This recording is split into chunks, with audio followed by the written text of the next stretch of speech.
Faire oublier les blessures d'un lourd passé, normaliser des relations politiques et économiques tendues, objectif ambitieux pour une visite forte en symbole. François Hollande a entamé sa visite en Algérie. Le président français a atterri tout à l'heure à l'aéroport international d'Alger. Un chef d'État chaleureusement accueilli par son homologue algérien, Abdelaziz Bouteflika.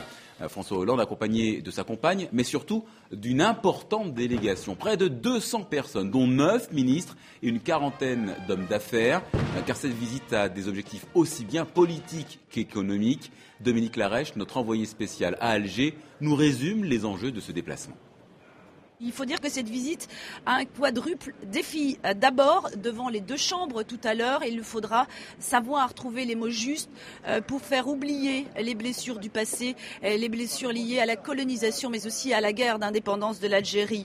Il s'agit aussi pour la France et l'Algérie de relancer les échanges économiques et une quinzaine d'accords devraient être signés en ce sens.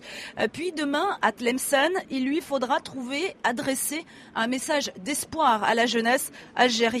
Enfin, dernier aspect et non des moindres, la France qui est en pointe en vue d'une intervention militaire pour chasser les islamistes du Mali a besoin de l'Algérie. L'Algérie qui a tendance à infléchir sa position, elle qui au départ était purement et simplement opposée à cette intervention, a tendance à revenir sur cette position. C'est sûr que cette dernière question fera l'objet de longues discussions entre les deux présidents français et algériens.